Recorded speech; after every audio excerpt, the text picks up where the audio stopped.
Bernard l'a mentionné justement, il faut comme Acadien, on publie, on s'affiche et on s'affirme sur le web.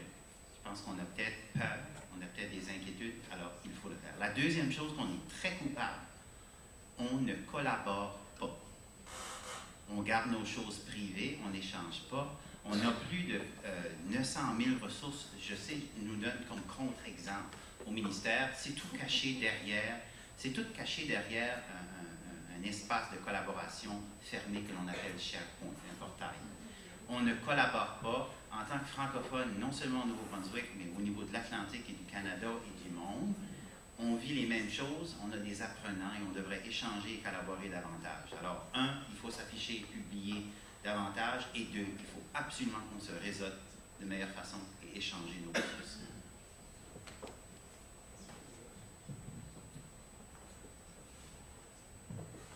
Ouais, Patrick Jeune. Je n'ai pas vraiment une réponse à 100% pour vous, mais je peux vous dire deux choses. Dans un premier temps, il faut voir, au niveau de compétences numériques, souvent, les choses se passent en anglais. Vous allez, je pense, il y a des compagnies à Edmundston, des Acadiens qui travaillent pour l'élaboration comme des jeux, de jeux vidéo, mais c'est fait en anglais. Alors, il y a un problème. Au niveau local, il y a déjà un problème. Okay? Des Acadiens qui font des jeux vidéo, ils le font en anglais. C'est un premier problème. Il y a la CIPA, la collectivité d'ingénieuses de la péninsule acadienne, commence déjà avec des projets communautaires comme ça visant à démontrer qu'est-ce qui se fait en Acadie. Je pense qu'ils viennent de lancer, pas longtemps, là, un site web, un espace virtuel où tu pourrais visiter l'Acadie sous forme de jeux vidéo en ligne. Vous pourriez accéder.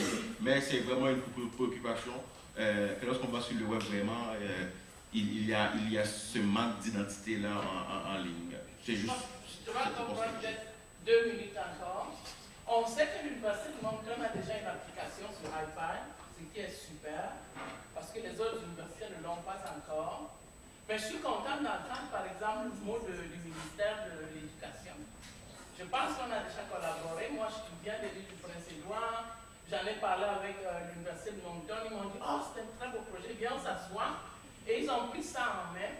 Alors, ce qu'il nous reste à faire maintenant, moi, je sais que j'ai des personnes en Australie, partout, parce que ma thèse est quand même connue à travers le monde, qui sont prêts à recevoir la qualité du produit qui sera fait ici à l'Université de Moncton. Et je sais qu'il y a une belle équipe ici. Alors, je suis contente, Dani, je suis contente de savoir que le ministère de l'Éducation du Nouveau-Brunswick est déjà ouvert. J'attends le ministère de l'île, peut-être de la Nouvelle-Écosse, afin qu'on puisse avoir un produit acadien qui sera vendu en Nouvelle-Calédonie, en Belgique, en Europe, en Suisse. Ce n'est pas seulement un site web que les gens cherchent à avoir, mais si tu ouvres ton iPad en Australie, tu pourras voir le jeu acadien. Merci. Une autre question? Oui. Bonjour. Merci à tout le monde. Fort intéressant. Moi, je suis très interpellée, et hier soir, parce que Bernard a présenté, et ce matin, par rapport à tous ceux qui ont évoqué l'urgence ou l'importance de produire en français sur le web. Et puis je me demande si vous avez évidemment réfléchi, mais si vous avez des pistes à nous donner sur les insécurités. Moi, j'appelle ça la confrontation des insécurités parce que, par exemple, moi et tellement de jeunes et tellement de monde qui aimons écrire, parfois on est insécure au plan technologique. Et ceux qui sont très forts au plan technologique, par quelques miracles, parfois et souvent, ils sont insécures au plan linguistique. Et je me demande comment on ferait pour que ces personnes-là, ça va-tu prendre un forum spécifiquement sur la question? Parce que ça me choque un peu parfois parce qu'on dit c'est de valeur qu'on ne fait pas ci, qu'on ne fait pas ça. Puis moi, je me dis, ben, moi, j'ai une partie de ces compétences-là. Et plein d'élèves que je connais ont une partie des compétences pour remplir le web de francophonie incroyablement. Mais est-ce qu'on a les autres outils? Non. Et ceux qui sont sur le web, jour et nuit, est-ce qu'ils ont les outils pour créer et produire? Pas nécessairement. Alors, je nous invite à préparer peut-être pas un congrès de la Ptica ou un mariage au prochain congrès de la Ptica.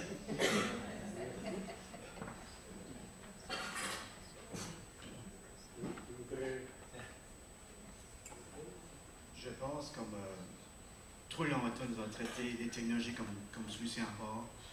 Puis puis avec les résultats transdisciplinaires que le ministère a commencé et autres, si on peut traiter les technologies dans un contexte, justement dans un contexte géographique ou sciences et ainsi de suite, donc utiliser vraiment la technologie dans ces domaines-là, je pense qu'il peut y avoir des solutions innovatives ou des collaborations qui peuvent se faire entre ces gens-là. Donc les gens qui sont très forts techniquement, mais ceux qui sont pas forts techniquement peuvent se parler ensemble et trouver des solutions.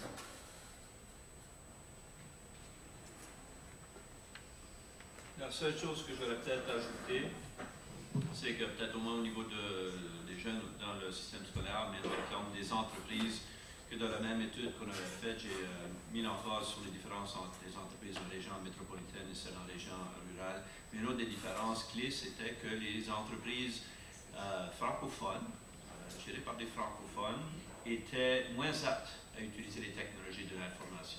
Si jamais que vous êtes intéressé par ça, ça nous embête. Je ne sais pas exactement c'est quoi l'explication. Est-ce que, par exemple, ils font moins de formation en ligne? Est-ce que c'est parce que les outils ne sont pas disponibles? Est-ce qu'ils ils font moins de ventes en ligne? Est-ce que c'est parce que les logiciels sont dans une langue qui est moins familière? Ce genre de choses, ça, si vous avez des réponses, je serais très intéressé à échanger.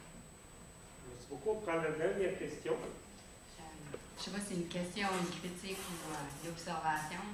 J'enseigne dans une école de Moncton, puis quand vous avez discuté au niveau des fossés entre le métropolitain et le rural, moi j'irais même plus entre le fossé entre la technologie puis qu'est-ce qu'on a à l'école. Je sais qu'il y a une grosse question de budget qui entre en cours, mais je suis d'accord, il faut s'adapter, il faut l'enseigner. J'enseigne la 4e année, j'enseigne aux élèves, aller sur les courriels, les Prezi, les PowerPoint.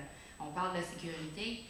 Mais présentement, dans ma salle de classe, j'ai 4 ordinateurs dont je n'ai pas de droit administratif pour faire même la mise à jour de Java puis Flash. J'ai un rétroprojecteur avec des acétates, pas un projecteur Canon. Je n'ai aucun tableau interactif. Mais il faut que j'enseigne avec... Il faudrait que je parle de toute la technologie de Twitter et tout ça, mais on n'est pas équipé. Puis c'est aux écoles à faire les levées de fonds, aux parents à équiper les écoles. Quand il y a des écoles qui ont beaucoup de technologie, puis je sais que c'est comme il y a d'autres questions qui entrent en jeu, mais je crois que c'est pas nécessairement une question que j'ai, mais je crois que c'est une frustration que je suis d'accord qu'il faut s'adapter, mais on n'est pas équipé, on est comme 10 ans, 15 ans en retard sur qu'est-ce qu'on doit enseigner, puis on n'a pas ce qu'il faut pour amener les élèves avec les compétences qu'ils doivent avoir pour la 10e année. Fait que je sais pas, c'est pas vraiment une question, mais c'est pas de l'exprimer.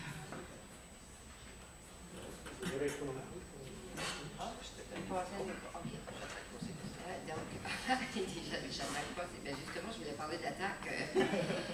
Lorsque je faisais mon doc aux États-Unis, justement, au niveau du ministère de l'Éducation, au niveau de l'éducation, je parle aux États-Unis, c'est certain qu'on ne peut pas vraiment comparer parce qu'au niveau des salaires des enseignants aux États-Unis par rapport, il n'y a pas de comparaison possible, mais il y avait un philosophe qui avait dit que le problème au niveau du financement de l'éducation, il pourrait être facilement réglé si, par exemple, les États-Unis décidaient qu'ils allaient vendre peut-être ou éliminer la construction d'avions de combat. Ça pourrait régler plein de problèmes au niveau de l'éducation. L'autre chose aussi, c'est que dans les nouvelles cartes électorales qui sont en train de diviser le Nouveau-Brunswick, ils n'ont pas encore donné le droit de vote aux enfants. Puis je me dis que si les enfants avaient le droit de vote, peut-être qu'ils auraient droit à plus de services équitables au niveau de la technologie. Non, mais je comprends vraiment qu'est-ce qui se passe. Puis cette inégalité-là, elle n'est pas souvent discutée. On se fait des bretelles, on dit oui, on est beaucoup avancé, mais on est beaucoup avancé où? Aussi au niveau de l'éducation, ce qui arrive, puis je comprends qu'ils doivent déterminer qui va avoir quelle technologie, mais souvent dans les écoles, c'est les personnes qui sont souvent ici, qui innovent beaucoup, puis qui mettent beaucoup, donc eux, ils vont, puisqu'ils en font beaucoup, ils vont en recevoir plus, mais la question aussi, la question qui tue, moi, que je me dis tout le temps, on a beaucoup de demandes au niveau des enseignants, qu'est-ce qu'ils doivent faire, les responsabilités qu'ils ont, ce sont des enseignants 24 heures sur 24, mais à quel moment qu'on leur offre du temps vraiment, où est-ce qu'ils peuvent maîtriser la technologie du point de vue personnel, puis après ça, le faire devant un groupe qui... parce que moi, ayant travaillé dans les écoles, puis ayant travaillé à l'université, Puis à l'université, c'est qu'on a des profs qui sont des spécialistes pointus, dans un domaine de recherche. Puis là, tout d'un coup, on leur demande d'être compétents, être capables d'utiliser la technologie de façon compétente. Puis imaginez tout le travail qu'ils ont fait pour devenir compétents dans un petit domaine, et là, on leur demande de devenir compétents dans un autre. Ils ne sont pas trop intéressés. Ça fait qu'il n'y a personne qui veut être en avant d'un groupe et être mis en échec, si vous voulez. Mais le temps, il faut donner le temps aux gens pour approprier les technologies. En tout cas, ça, c'est mon observation personnelle et privée. Ouais, privée, il faut tweeter après, là. Je vais essayer de répondre. Mes mots seront certainement pas satisfaits. Ça va probablement sonner comme un politicien.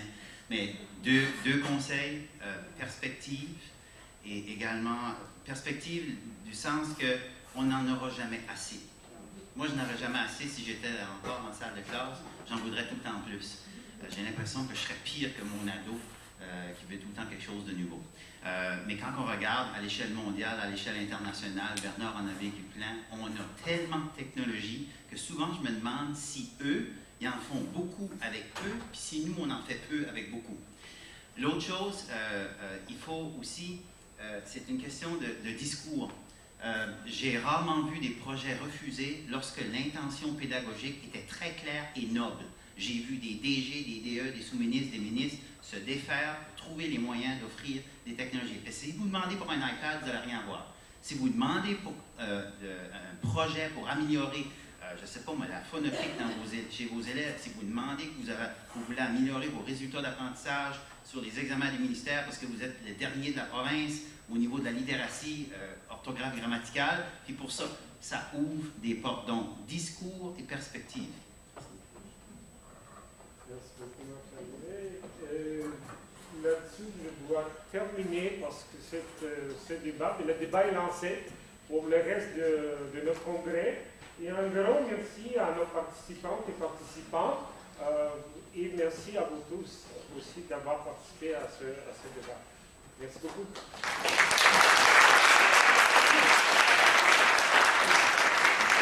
Je vais faire quelques messages. Un gros merci à tous ces gens-là. Je suis sûr qu'il va y avoir des discussions dans les corridors assez, mais on doit faire un peu vite. Moi, je laisse juste un mot parce que j'aurais aimé parler une demi-heure. Je pense que quand on parle d'insécurité, moi, ayant été mentor en informatique, je me suis rendu compte que les gens font quelque chose quand ils savent qu'il y a quelqu'un qui va les déstocker s'il arrive quelque chose. On a été complètement à l'inverse, on les a enlevés. Petite plug en passant. Et je me dis toujours, je fais de la construction, j'enseigne la construction. J'ai des enseignants qui viennent me voir des fois. Ils ne veulent pas toucher les machines, ils ont de la misère, ils ne pensent pas souvent à faire des projets avec ça parce qu'ils ne sont pas confortables. Moi, je pourrais en faire 1 million tellement j'aime les métiers.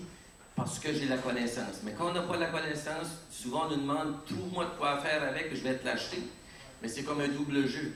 Si tu ne sais pas quoi faire avec, tu ne sauras pas non plus quoi demander. Je me dis, c'était peut-être le rôle des mentors. J'espère qu'on va revenir sur nos pas avec le temps. Parce que si on se rend compte, les enseignants d'eux-mêmes n'apprennent pas, mais nos enfants arrivent de plus en plus compétents. Et là, on commence à avoir de plus en plus de problèmes. C'était ma plug. Pour les gens dans la salle, les ateliers, il y a plusieurs ateliers qui ont été cancellés. Une ce matin. Ce que je vous conseille de faire, il y a des feuilles qui sont marquées comme ceci, atelier annulé. Faites une vérification pour ceci, s'il vous plaît, pour voir s'il y a eu des changements. L'autre chose, il y a eu une carte de trouver, avec pas mes lunettes, je commence à me tirer les bras un peu. Assomption Vie, je ne sais pas si c'est une carte pour assurance maladie, mais on va l'avoir ou on va en avoir. Donc, merci à nos panélistes, c'était extrêmement intéressant. Je pense qu'une fois que la discussion est partie, on aurait au moins pour 7 à 8 heures. C'était très intéressant. On va retourner et vous allez avoir aussi des très belles conférences qui vont être très intéressantes, je l'espère. Rendez-vous, bonne fête colloque. Merci beaucoup.